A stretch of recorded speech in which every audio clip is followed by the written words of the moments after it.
Hello दोस्तों, कैसे हैं आप सभी। स्वागत है आपका आपके अपने यूट्यूब चैनल आरके एकेडमी व कोचिंग सेंटर में। तो आज के वीडियो में हम पढ़ने वाले हैं हिंदी कक्षा 12 यानी क्लास 12 के पूरक भाग 2 के बहुत ही ज़्यादा इम्पोर्टेंट चैप्टर नंबर 2, जिसका नाम है जूझ, जिसके राइटर हैं आनंद यादव जी। बहुत ही ज़्यादा इम्पॉर्टेंट चैप्टर है और यह कहानी आपको सिखाएगी कि इंसान एक बच्चा है जिसका नाम आनंदा है, वो अपने जीवन में किन परिस्थितियों से जूझकर, किन परिस्थितियों का सामना करके एक अच्छा मुकाम हासिल करता है और सफलता को प्राप्त करता है।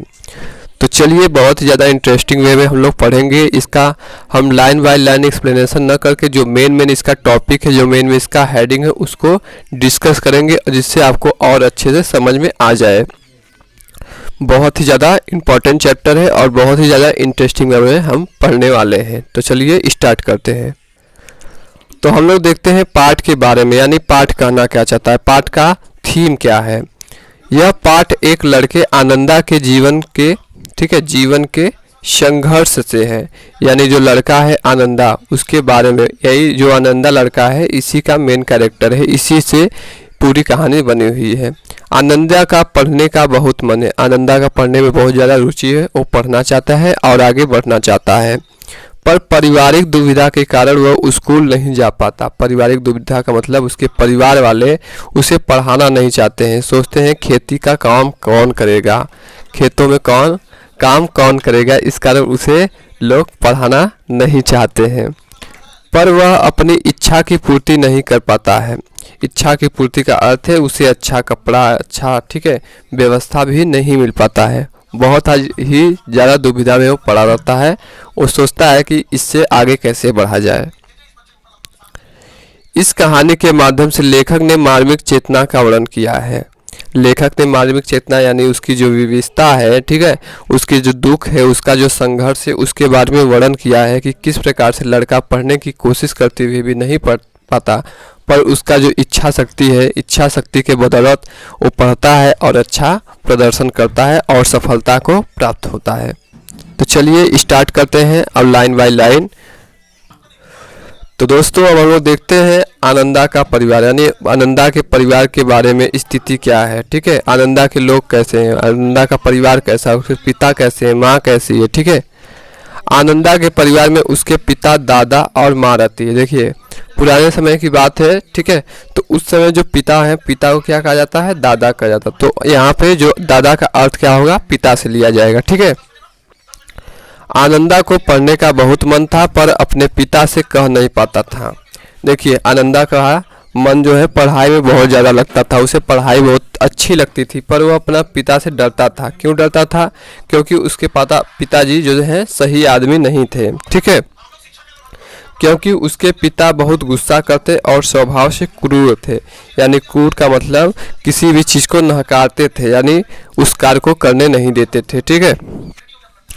दादा दिन भर गांव में घूमते रहते। दादा यानी उनके पिता जो थे, क्या करते, दिन भर गांव में घूमते रहते थे और क्या करते थे, वे खेती बाड़ी में हाथ नहीं बटाते थे, इसलिए आनंदा को सारा कार्य करना पड़ता। देखिए, वे खेती बाड़ी से जिम्मेदारी अपना नहीं बांटते थे, इसलिए आनंदा जो है, अगर आपके पिताजी आपकी खेती बाड़ी नहीं करते हैं, आपको समय नहीं देते हैं, तो क्या होता है, आपको ही कार्य करना पड़ता था। तो इस कारण उसे सारा कार्य खेती का करना पड़ता था। इसी कारण वह उसे पाठशाला नहीं भेजना चाहते थे। यानी उसे स्कूल नहीं भेजना चाहते थे कि अगर ये स्कूल चला जाएगा तो घर का खेती बाड़ी का काम कौन करेगा, इसलिए वह उसे स्कूल नहीं भेजना चाहते थे। पर उसकी माँ चाहती थी कि वह 7वीं तक पढ़ाई करे। यानी उसकी माँ जो थी पढ़ी लिखी नहीं थी, फिर भी चाहती थी कि आनंदा जो है 7वीं तक कम से कम पढ़ लिख जाए, जिससे अच्छा उसे अच्छा ज्ञान हो जाए तो आगे कुछ कर सकेगा। इसलिए उसकी माँ ने आनंदा को दत्ताजी राव के पास भेजा। अब दत्ताजी राव कौन थे? दत्ताजी राव गांव के सरपंच टाइप के आदमी थे, उनके पास भेजा, क्योंकि वो जानते थे कि अगर ऐसा वे उनके पास भेजेगी तो वो पढ़ाई के लिए उसके पिता को डांटेंगे। क्योंकि वो जानती थी कि दत्ता राव जी आनंदा को पाठशाला भेज सकते हैं, यानी उसके पिता से कहकर उसे पढ़ाई करवा सकते हैं और उसका जीवन सुधर सकता है। दत्ताजी राव का व्यवहार, यानी दत्ताजी राव का व्यवहार यानी उनका अनुशासन, उनका व्यवहार कैसा था। ठीक है, दत्ताजी राव देसाई ग्राम के एक गुण संपन्न व्यक्ति है, यानी एक अच्छे इंसान है। वो सभी की बातों को समझते हैं और उसे पूरा करने का संकल्प लेते हैं। उन्होंने आनंदा और उनकी माँ की बात को सुनकर कहा कि दादा को मेरे पास भेजना, यानी उनके पिता को हमारे पास भेजना, जो भी कार्य है मैं उसे समझाऊंगा कि ये स्कूल आनंदा को क्यों नहीं भेज रहे, उनसे बात करूंगा।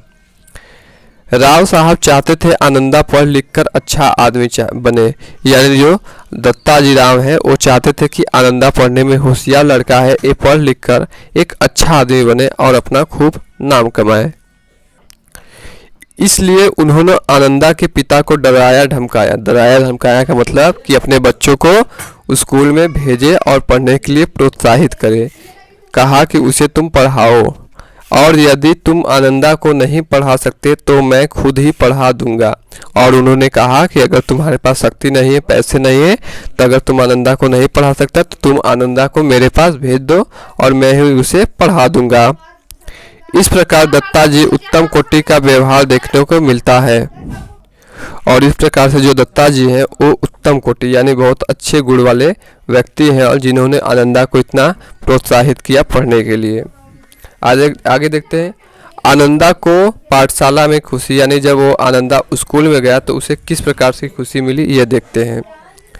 आनंदा जब पहली बार पाठशाला गया तो उसे बड़ा आनंद और खुशी हुई। मतलब जब कोई बच्चा जाता है स्कूल में तो उसे बड़ा अच्छा लगता है, वही कहा गया है।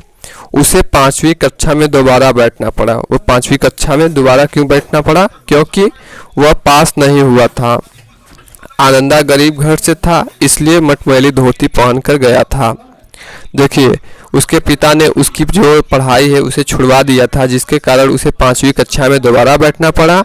ठीक है, फिर उसके बाद आनंदा गरीब घर से था, यानी उसके पास अच्छे कपड़े नहीं थे, तो अपनी जो मटमैली धोती थी वही पहनकर स्कूल में गया था,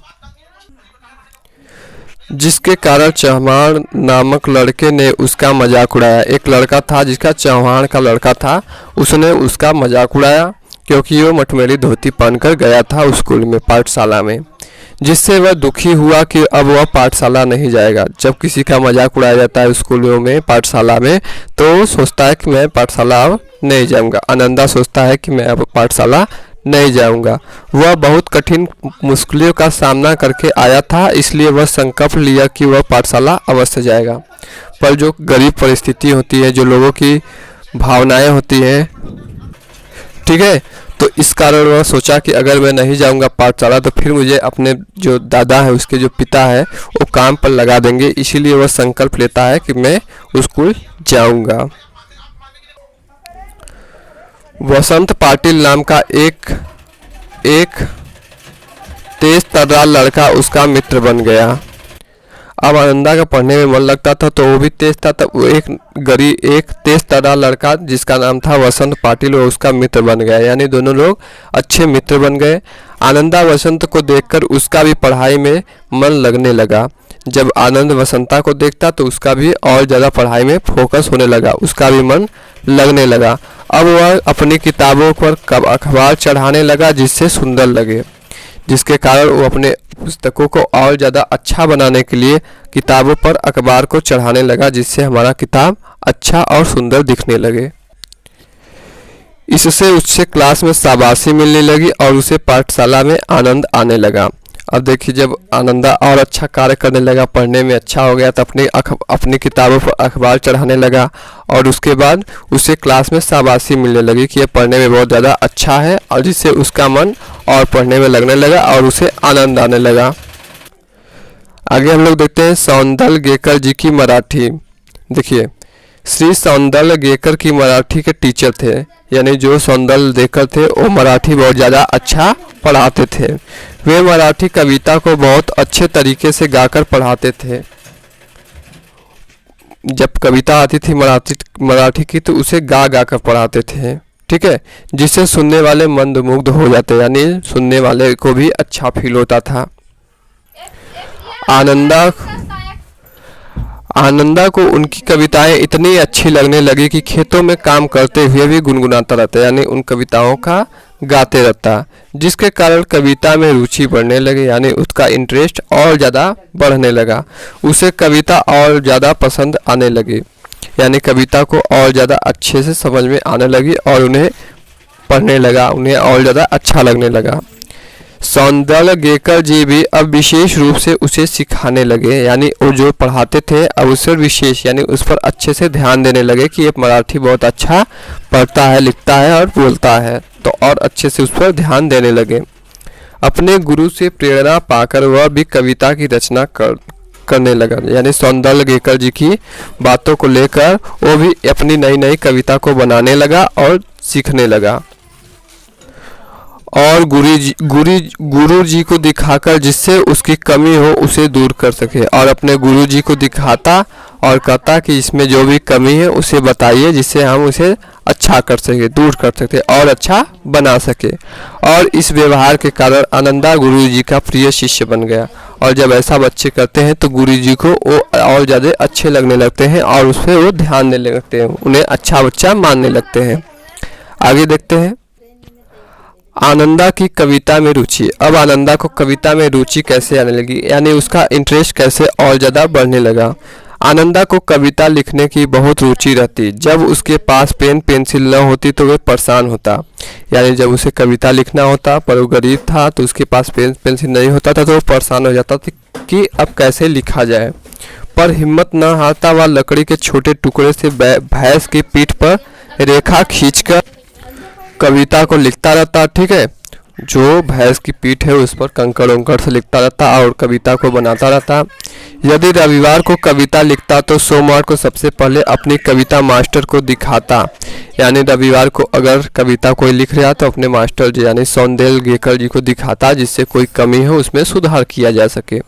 और यदि सोमवार का इंतजार न कर पाता तो उनके घर जाकर कविता को दिखाता, यानी उसके प्रति कविता को लिखने के बहुत ही ज़्यादा प्रेम उमड़ हो चुका था और सुधार करने हेतु आग्रह करता कि इसमें कोई कमी है तो इसे सुधार कर दीजिए और अच्छा बना दीजिए। इस प्रकार आनंदा के मराठी भाषा में सुधार हो गया, वो मराठी में बहुत ज़्यादा अच्छा हो गया। अब वह रस, छंद, अलंकार आदि को गहराई से समझने लगा, यानी कविता में टूटी होती कोई तो उसको समझने लगा और उसमें करेक्शन करने लगा खुद ही। कविता की ऐसी मनोदशा को हर समय कोई न कोई गुनगुनाता रहता और कविता की ऐसी मनोदशा यानी कविता के प्रति इतना प्रेम था कि हर समय कोई न कोई कविता को लिख कर याद कर ठीक है गुनगुनाता रहता, यानी कविता को हमेशा गाता रहता है। और इस प्रकार से हमारा कहानी खत्म हो जाता है। Thank you.